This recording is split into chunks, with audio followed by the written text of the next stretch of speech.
Oh my God. That was me, trying to ride a motorbike from Thailand to England. And well, as you can see, everything went wrong. So it's raining, I've got no money. Almost everything had gone wrong in life up until this point, because 6 years back, at 23, I tried to become a DJ and got horrendously addicted. I felt like I failed my entire life. Now, I found myself on a one-way flight to Thailand with no real plan. สวัสดีครับครั้งนี้เป็นครั้งแรกผมไปเที่ยวบน Thai Airways. But after 6 months here, I did what any sane man would. Got my first ever license in Thailand, bought the cheapest, most reliable bike I could find, pointed my wheels west, and attempted to ride it back home with no prior experience. ยินดีที่ได้รู้จักครับมีชมดีด้วย The dusk is falling and I'm looking for the hell out of Bangkok.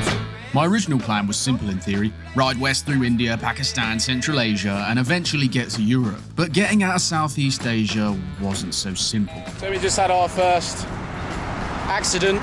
Everything went flying off the back. Things got run over a bunch of times. China would mean expensive tours, and shipping the bike out wasn't exactly cheap either.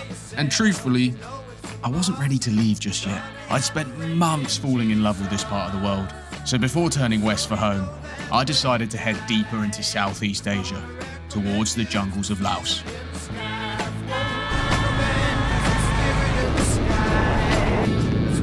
อันนี้ดูแบบกระทิงแดง ไม่ได้นะ ไม่ได้ดื่มนะครับ โรงพยาบาลแน่นอนเลย The Cambodian border in the background. We've come in to get a service. For free? Yeah, enjoy your life. Made it in one piece. That's a good night from Cambodia for the last time.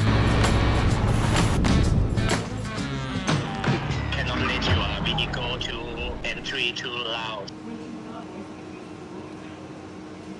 So I say, okay, I can pay $20, but I want an invoice. And they don't want to give me an invoice because they want to put the money in their pockets. Since when did they stop allowing motorbikes?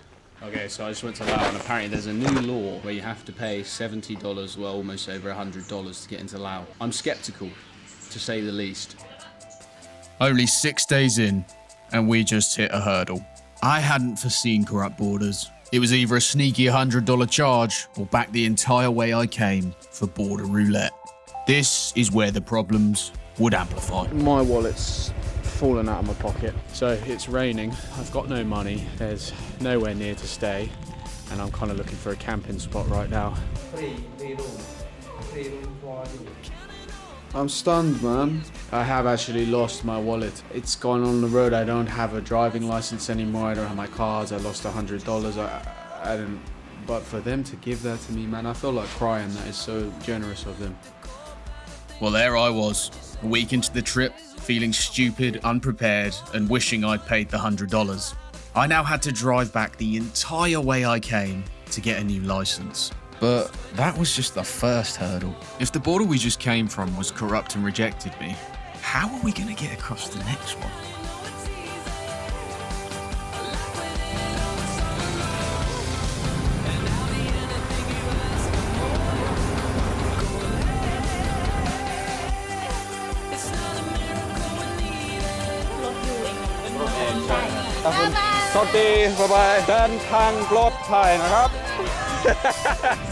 After weeks of documents back, forth, and the trip on a halt, I'd made it.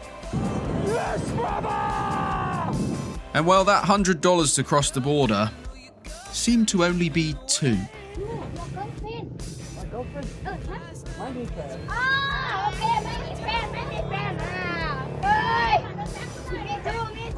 Our fan, mate.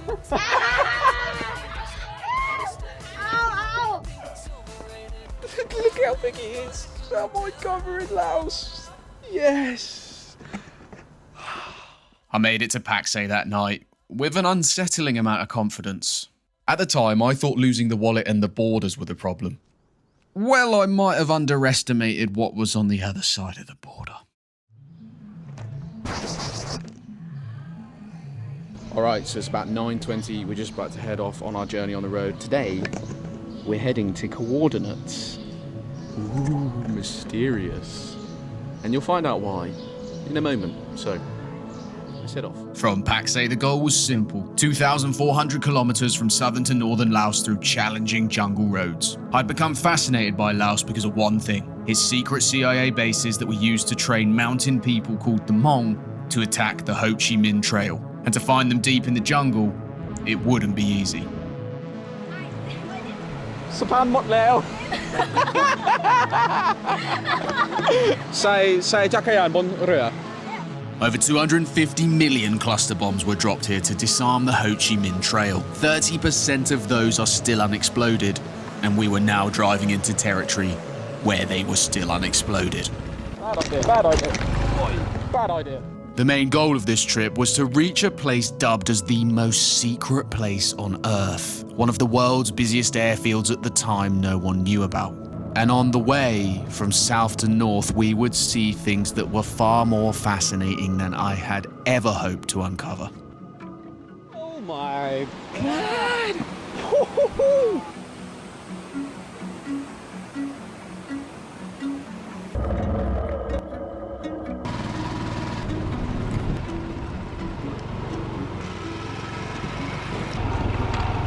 I feel like I'm in Lord of the Rings.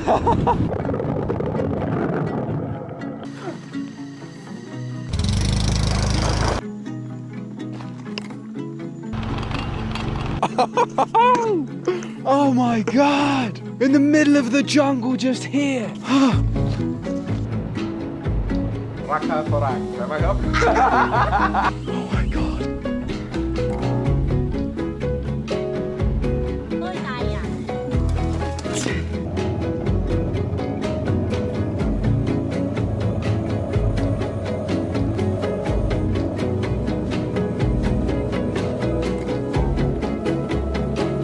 I don't think I'm gonna make it, you know.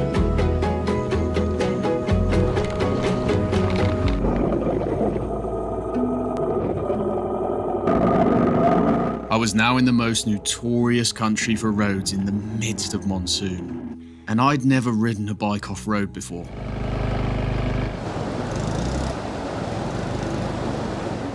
And to top it all off, I'd come horrendously unprepared. No water purification methods, no clue what I was doing, and no food. Right, I'm in a situation where my muscles are cramping up. There's a hut over there. Years back, I'd had a seizure, and although substances were in my system at the time, I was terrified it was going to happen again, here, alone in the jungle. Until... Okay, this is the first time I've ever done this. They're letting me just put my tent down over there.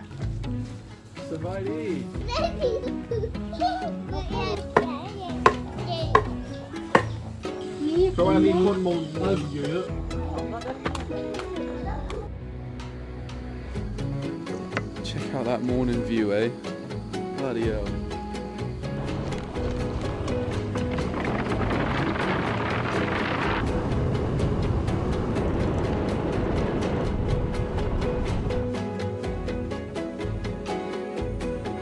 Oh my god, this is it.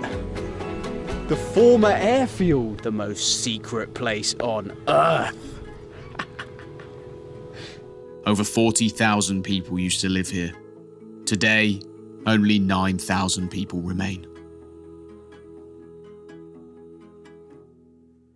แล้วเพื่อนแล้วมันยังดีอยู่แล้วเป็นซับ ยังมีอยู่ที่นี่ มี โอ้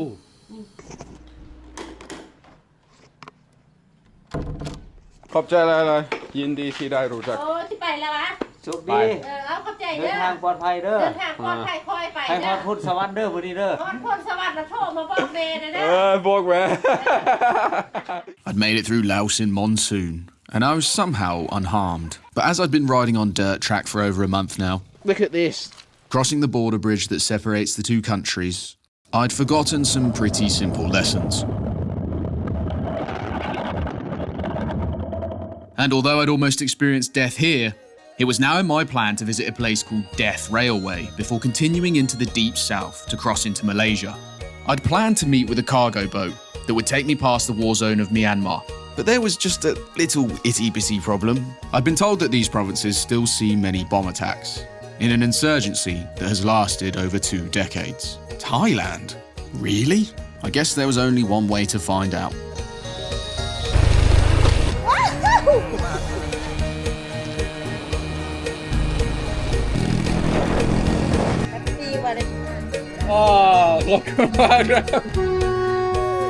Over 400,000 people were instructed to build this bridge, prisoners of war. Over 100,000 of those men died building the rail line that would span 415 kilometers and connect the Japanese Empire to Burma in World War II.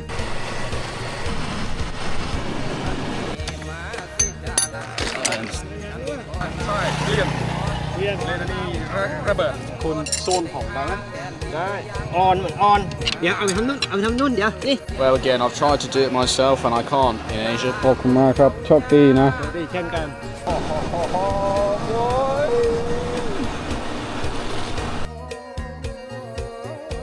Passing into these three regions felt like crossing into another country, and Thailand's Buddhist north gave way to something unexpected.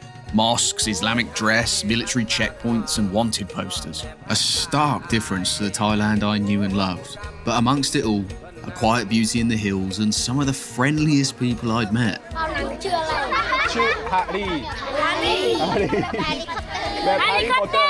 The plan from here was to cross the border, heading to the port of Malaysia to circumvent the war zone of Myanmar. But having booked cargo with other travellers to save costs, I now had only 7 days, or the boat would leave without me.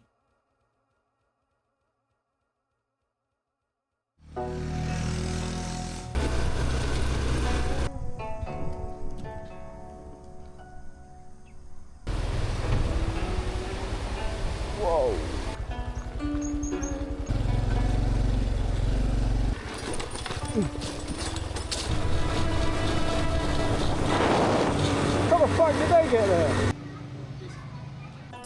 240 Great British volts.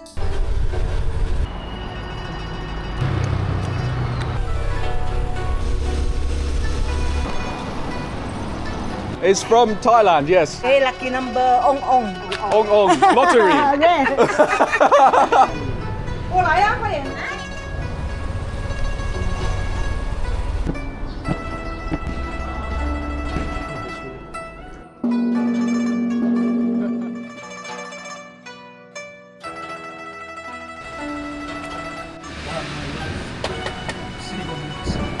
I feel lost, bro. Like, without your motorbike, it's weird. I'm back to public transport, bro. I'd crossed the entirety of Southeast Asia, spending my 28th birthday alone on the road, and crossing into a new year around the sun, heading for a different region. I thought it was time for some changes. A clean slate, if you will. I shaved. And well, the 12-year-old look would come in handy, because where I was going next would age me centuries. Lift off, Space Shuttle Atlantis.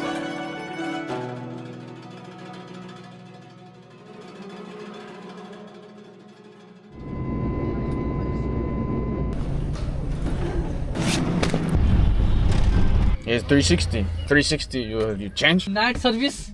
Night service, it says 360. I have picture, sir. 362.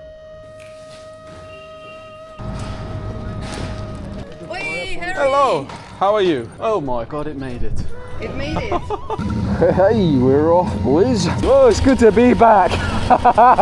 Yeah. Passing the world's most notorious customs for motorcycle riders was a breeze, and it was time to continue the journey. India was a shock to the system. Coming from the organised straits of Southeast Asia to the chaotic swaths of traffic without rules took some getting used to. But Kolkata was fascinating. Once the British East India Company headquarters, it's littered with old Victorian architecture, stunning buildings, and lost products of the past. Waste not, want not. Oh my god, that's such a British saying. My mum used to say that. Waste not, want not. I had been to India a few years back and had an awful experience. But this time around, with a motorbike, it was fun. My initial plan had been to head north, cross into Nepal, then head west to pass the more chaotic regions of northern India like Bihar. So I set my sights north, taking a detour through the beautiful eastern Himalayan cities and towns like Sikkim and Gangtok. Alright, with a bike from Bangkok, We have made it to Gangtok. India is pretty fascinating. One day you can be in the thick smog of a city, and the next you can be in peaceful mountain settlements that are stunning. And I was about to experience that on another level as I crossed into the mysterious mountain pagoda-studded skylines of Nepal, home of the world's highest mountain, Everest. So here we are, £7 for the night, in a Gurkha hotel room in Nepal. But our next part of the journey is going to be about something a little bit more peaceful.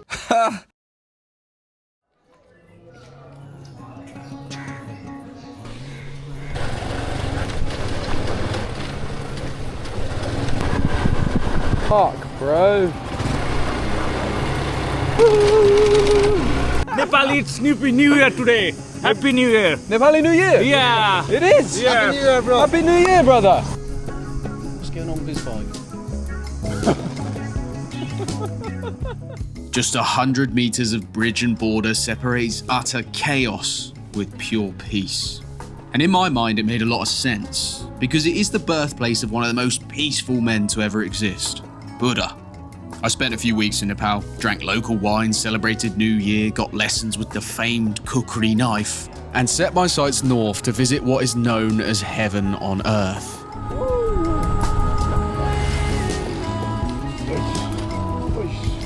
Yeah. What have you been drinking? Have you been drinking Roxy? Roxy, huh?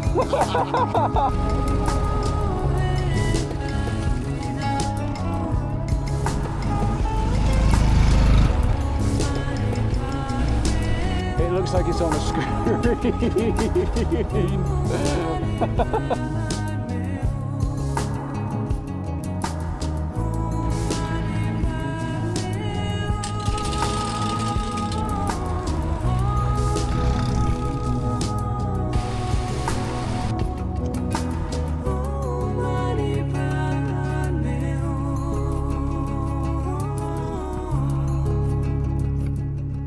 The high climbs into altitudes of 3,500 meters were tough on the bike, but it was worth it. It was like visiting the closest thing to heaven on earth. But you know that they say heaven and hell are two sides of the same coin. Well, I guess we might flip that coin a bit later on. I only had 14 days left on my visa, and permits were costly for me at the time. So I decided to head back with my original intention to cross into Pakistan. But on the way down the winding dirt roads with huge cascading waterfall drops into the abyss, the first chain of dominoes was about to fall. If that rock wasn't there, I'd probably be dead. And this is why sand is the worst thing ever. Right, let's carry on then.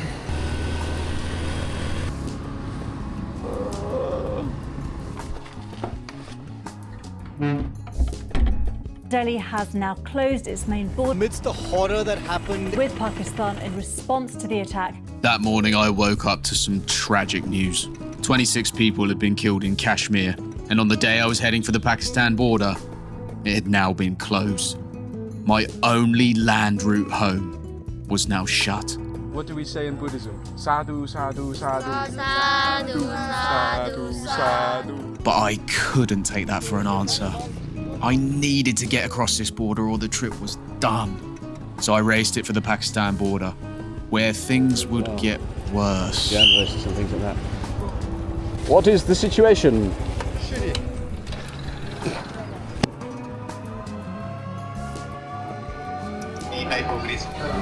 Right.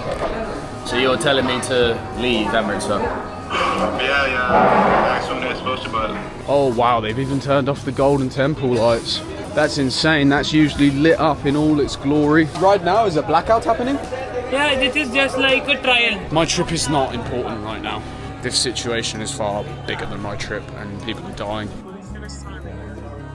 And as I watched two countries I love slowly devolve into war, I watched the dreams of my trip vanish into the smog with it.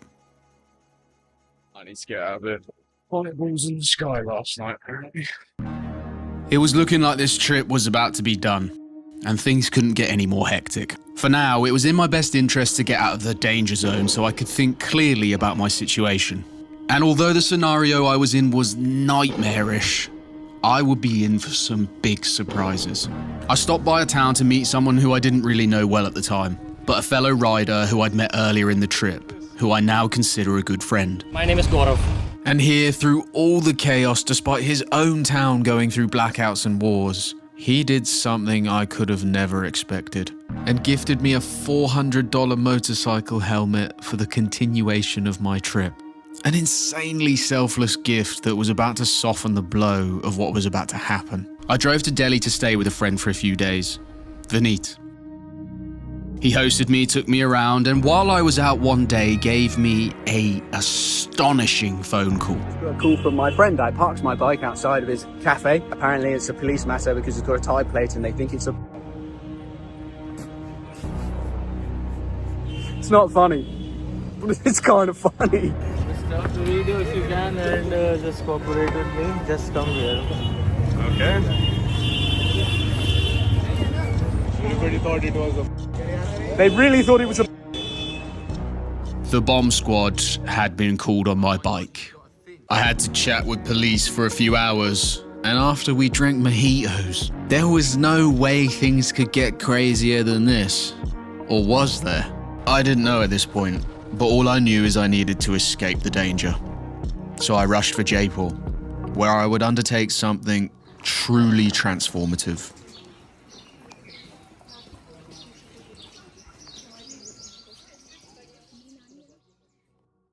Alright, so 10 days have passed.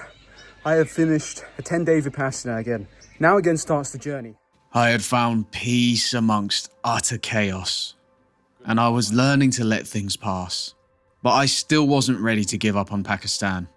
And with costs of freight spiraling out of control, cargo didn't look possible. So what was I gonna do? The plan from here had been to wait out the border and hope it opened. So I headed for what I'd heard was the most spectacularly stunning part of India. The lush vales of Kashmir and mountain settlements of Ladakh. What is known as Asia's most militarized paradise. But before we could get there, we'd start to learn just how mental this place can be. How are you, man? Oh, brother.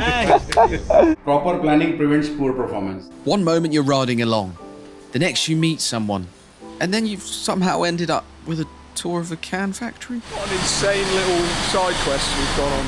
India is full of side quests and obstacles between you and your destination, and we start to experience many more on the way as I pressed on through the heat into the mountain tops, into what are known as some of Asia's deadliest passes. It might not seem like it on video, but driving these roads is insanely nerve-wracking when you come around these bends and you just see the drop.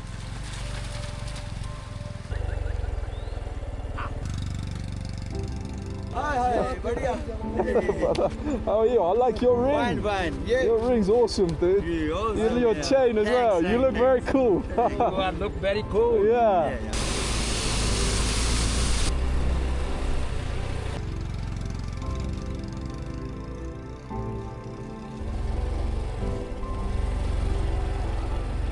I've made it. 4,500 meters on this.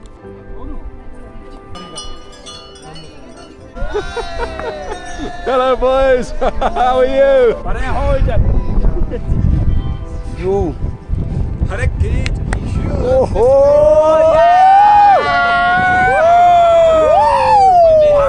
Up through Such Pass, we rode into the vales of Kashmir, known as the Switzerland of India.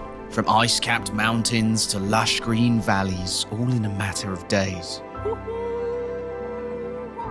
I was heading towards the Siachen Glacier, known as the world's highest military post at 6,500 meters.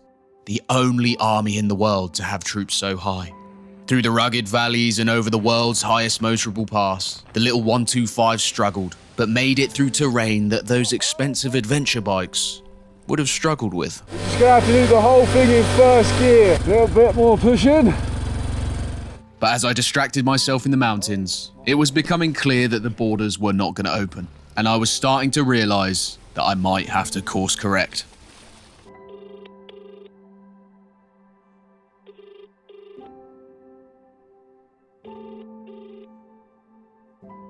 I'm not sure what I'm doing anymore with this trip. I'm in this stage where money is low. You have this decision. You're kind of sitting on a tipping point. You tip one side and you continue, and it may blow you up financially. You tip the other side, you don't continue, and you regret it for the rest of your fucking life.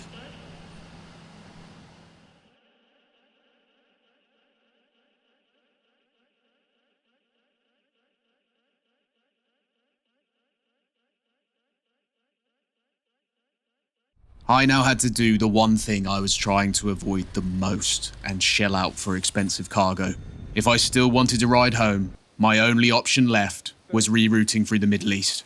So I made my way back to what is known as heaven on earth. But you know that they say heaven and hell are two sides of the same coin? Well, we were about to flip that coin.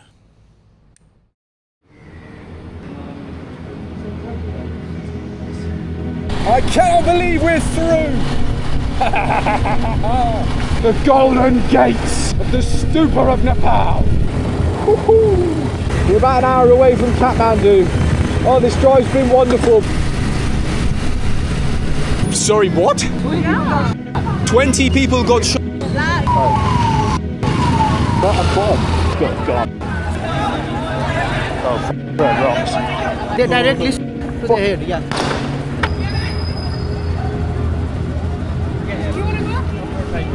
Let me talk, okay? This guy's going to try and help me. Thank you.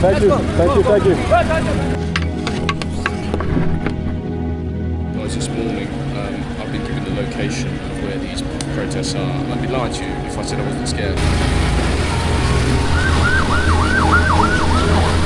Doomsday.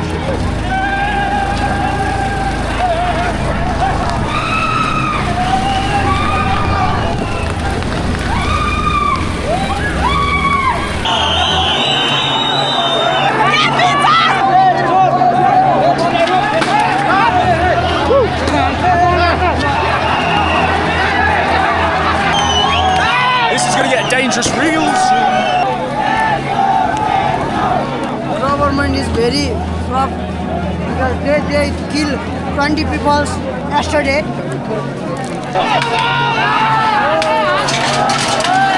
Parliament burning. Yeah. Parliament's burning. Yeah.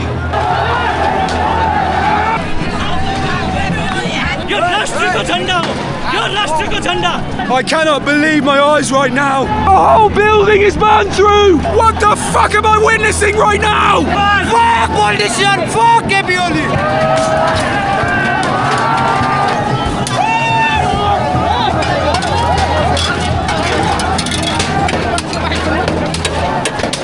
This is insane, right? Police. I'm gonna get the hell out of here. Just what is happening to the right of me, the smoke from all those vehicles, the black plumes.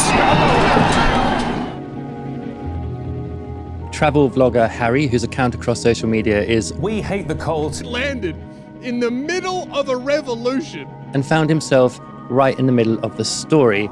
And he documented all of it. That video's been viewed nearly 30 million times. Kathmandu was now under military curfew. I was stuck. No petrol, no way to fly my bike and continue my journey. Nepal had just toppled a government, cleaned up after themselves 2 days later, kept thousands of tourists safe, and gave this English idiot the means that he needed to continue his trip. We have a rising star, Harry Jackson. After more than 33 million views, and so much love from the people, I had what I needed again to set off. And with my sights set on the UAE, looking to pass through Iraq through the Middle East, I was worried it was going to get more dangerous. I'd just witnessed the craziest thing I'd ever seen, and I wasn't even halfway home.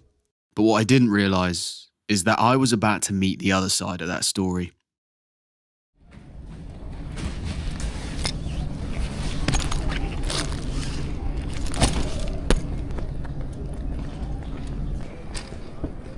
Habibi, I've seen you, Nice to see you. Thanks. You have a courteous guy,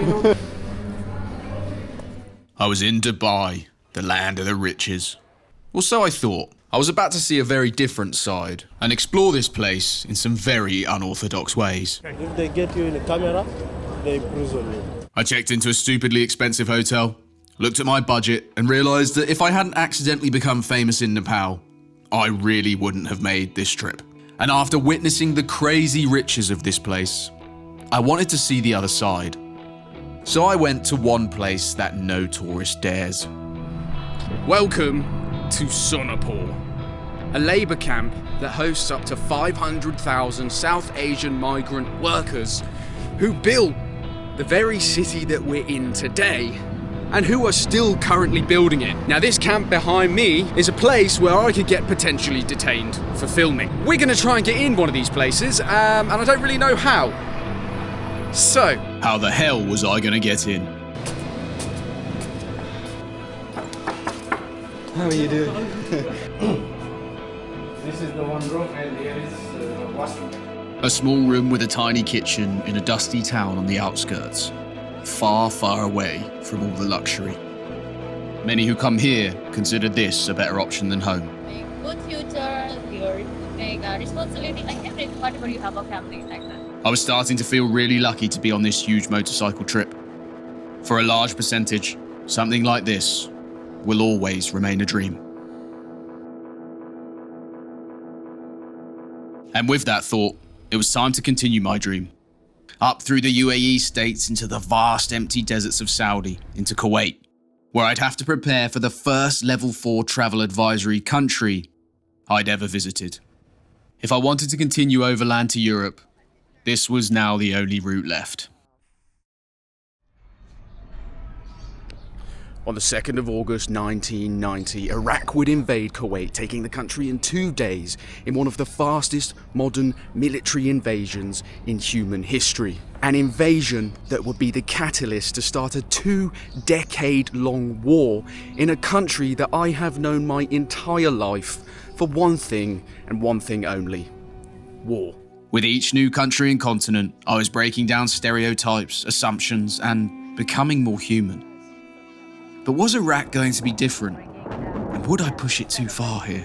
In 2003, the British had invaded this country in the city of Basra, and it was my plan to head there from Kuwait, working my way through the desert to Turkey, wild camping on the way. If there was any danger still here, I was surely going to find it. I'd be lying to you if I said I wasn't a bit nervous right now.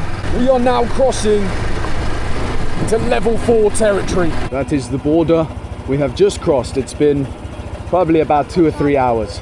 Salam! Salam, brother! وشو هذا البيت؟ بريطاني. بيت مسجد. مسجد؟ ايه بيت. No, I'm okay. Salam. How are you? Crazy? Yes, a little bit. I have tent. Is there a place I can put? I've not found a camping spot. I've found shisha and food. And a home. I'm sleeping outside. No, you don't. No, I sleep outside. No, I sleep. It was a good first welcome to Iraq, and it was turning out that wild camping here was going to be pretty hard. But was it for bad reasons? This is not how I expected my night to go, really.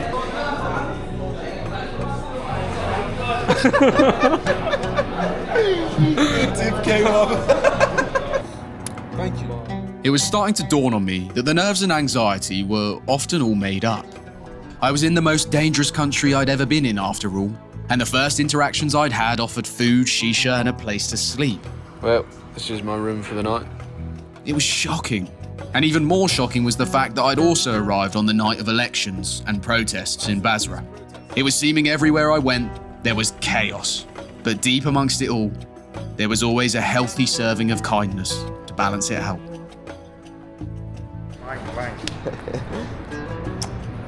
This is the greeting in Iraq, huh? And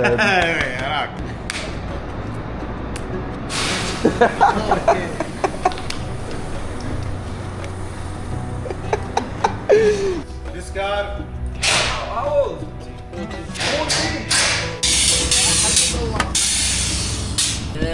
Oh, nice. You're not driving us. No way you're driving us. You're having a joke. And you sleep here? Okay. He can't be driving. He's with me on.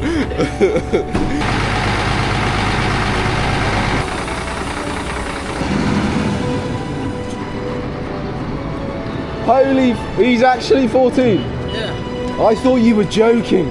First time, I look, I was shocked, and a little boy driving.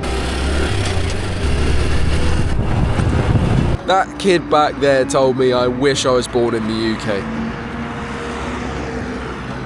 At first, it didn't really hit me, but then when they said he's 14, you know, it hit me. And Iraq was about to hit me in many more ways as I pressed on into Basra, making my way towards the birthplace of civilization itself. No, Batman. Batman! Batman is my favourite. I tell you what, my friend. Batman! Totally. Okay. Okay. No. No. No. If you need anything, those people are so generous. Iraq, in general, they're so generous. They just want to live in peace, far away from all danger. Because we spent the whole life living in danger, and now we would just want to settle in. Your name, man? My name is Ali. Ali. And that's my brother is Amin. Amin. Yeah, we're from Basra. Just a year older than me, Ali would have lived through the British invasion as an 8-year-old and grown up to fight ISIS. I don't think any of us watching can even begin to comprehend what he may have seen British troops do. Regardless. Okay, I was just thinking about him, and he pulled up beside me. Welcome, Harry. I'm coming. So this is where you live? Sit down. Oh. In case of a zombie attack. In case of zombie attack? Yeah, man. Shit happened. Bloody hell. now you're telling me Iraq is not dangerous. It's only for show. It's a full TV show called The Walking Dead. Stop it, you're never gonna make me want to leave. No. I don't want you to leave. That's delicious, man. Really? That's my mother. She's best cooking.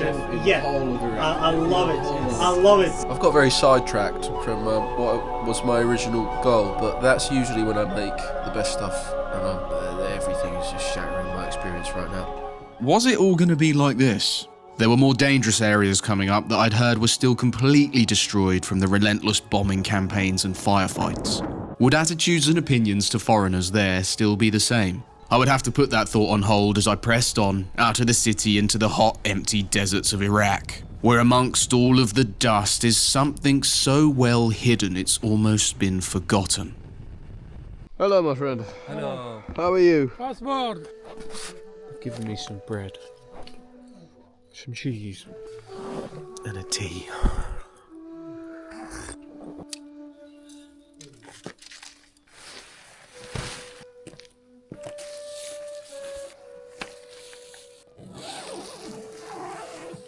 Oh, my friends, it's a very good night from me, from the border of the birthplace of civilization.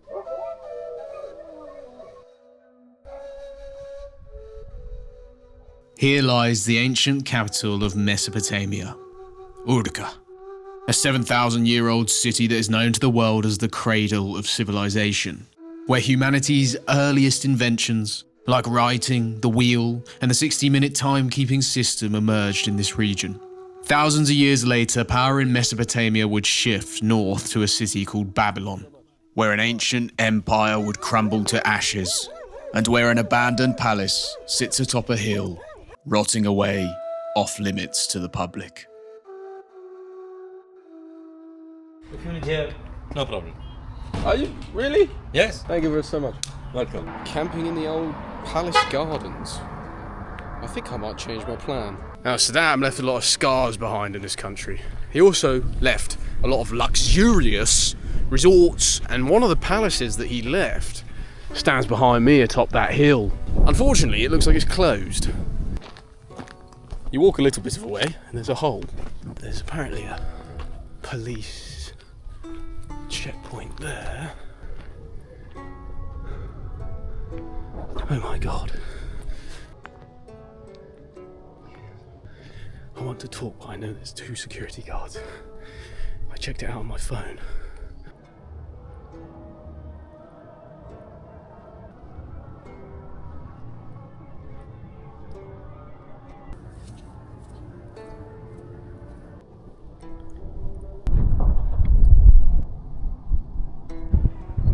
that view of Babylon. Oh my god. Well, Babylon's closed, and we should be leaving now. Could Iraq get any more mental? I wasn't even halfway through. As I continued pressing on my way to Turkey, I spent a few nights in the grand city of Baghdad. My plan was to head to the notorious city of Fallujah and Ramadi, where much of the fighting took place, and many contractors and journalists lost their lives. And as I made my way there, I was beginning to understand why my wild camping idea might have been a bit stupid. Alright, well that's my police escort. I'm not sure if you can hear me, but they've taken my passport. Is it wild camping?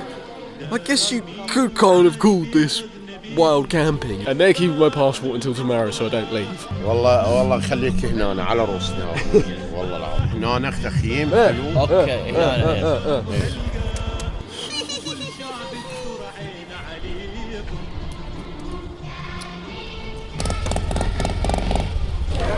Hey! Get here! Thank you very much. Girlfriend British. Ah! You're married! Married to an Arab, but she loves the British language, so I want to write her a love letter and give her a British surname. Dear Mazra, I have been with you 9 years now, and I cannot express how much I love you. This 9 years has been the most wonderful time, and you are the most amazing girl I know, and I want that 9 years to turn into forever. I hope that one day we will have children as beautiful as you, and we can grow old together, see them have beautiful children and loving families too. We are soulmates forever and always. Love you always, your husband Ahmed. Good. It's hard to believe that where I was writing love letters, being fed and attended to was once a no-go zone. Controlled by ISIS, Fallujah would see some of the war's most fierce fighting in its tight streets. And as I continued my journey, trying to make my way to Ramadi, I was warned by locals to reroute. And on that advice, I decided to make my way for Mosul, where I'd see just how deep the scars of this war really go.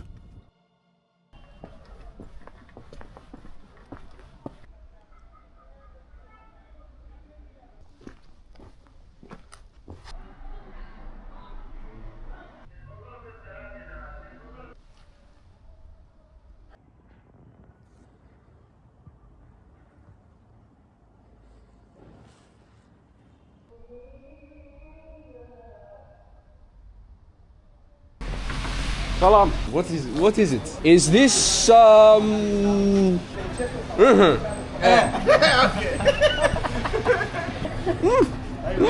Wow. Steady. No. Normal. It's good. It's good, but for me, my mind. Is it here? Yeah, I just had a look. Were you here when? Yeah. It's very, very, very difficult. Yeah. No eat, no terrorism. It's very, very bad condition. Well, my time in Iraq was coming to a close and my mind had been opened. But there was now one question making me restless. Would I experience the same kindness as I made my way further back through Europe? I didn't yet know, but what I did know was that I had 50 days to make it back before Christmas. Well, this is lovely and fun, isn't it? Yeah! What? Fuck! What? Thank my lucky stars, that dog did not wake up.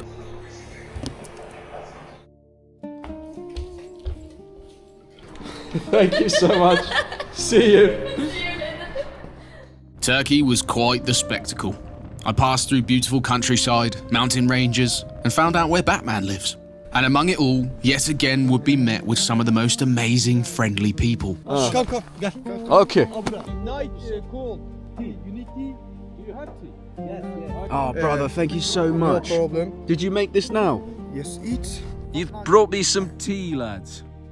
As I passed further west, I was heading for the famous UNESCO heritage site of Cappadocia, world-renowned for its ancient caves and lunar-like landscapes formed from millennia of volcanic ash, now compressed to offer a dreamy, fairy tale-like scene.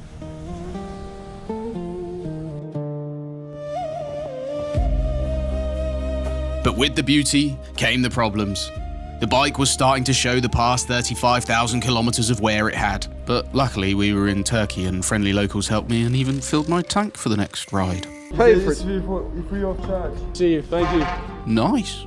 And regardless of the cold, wet, rain, stopping, starting, I was excited to make it to the bridge that would take me one step closer to the completion of my dream. Great river that separates it all, and in just a few seconds, we will be in Europe. Welcome to Europe, my friends. No, I was thinking just how much I am going to miss all of this. In just a few days, this whole trip, the entire year, my dream will be finished. That is quite a scary prospect. Well, I guess I wanted this. And what lay ahead of me was the most mentally draining few weeks I'd had. Cold, wet, endless miles. Just with one thought in my head. I must make it home for Christmas.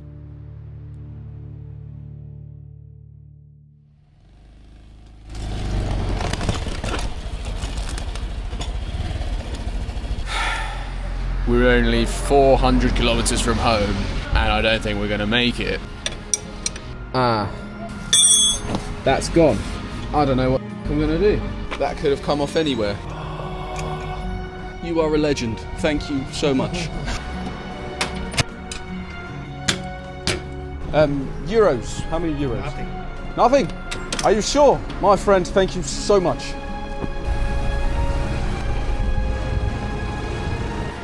No? Okay. Sorry, I didn't know. Come from far away, from Thailand, so today is the final day. Really? Wow! It's here! It really is here! Can I get you a beer? Oh mate, I would love a beer. Cheers. Cheers, yeah, well done. Thank you so much. Cheers. I just have this overwhelming feeling of joy. Dear Lord, thank you for providing everything I ever wanted in life. I'm grateful, and I hope that you provide all with everything that we need to be happy, peaceful, and successful lives. Sometimes I have to pinch myself watching back this footage. I really did what I set out to do, even if it was a bit messy. This journey changed my life entirely. Not just with a new career, sponsorships and opportunities, but my entire world view. I was always someone that thought everyone was out for themselves. I listened to the bad news on TV and really believed that everyone was like that. But I guess both me and you can see over the duration of this trip that that's entirely wrong. Every single place I went, I did not meet a bad soul. I truly believe that heaven and hell are here on earth. Two sides of the same coin, and your life can be either. It depends on how you live it. Man, I don't want it to end.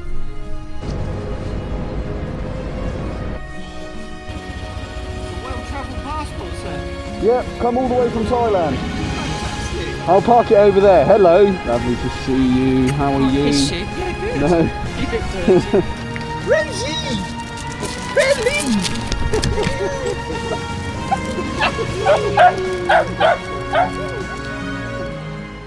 Hello, thank you so much for watching this entire video. You are a legend. Now, if you did enjoy this video, there's more. Each and every single part of this video was made into a separate episode. There are 31 episodes in total, and you can start the entire journey by watching it here.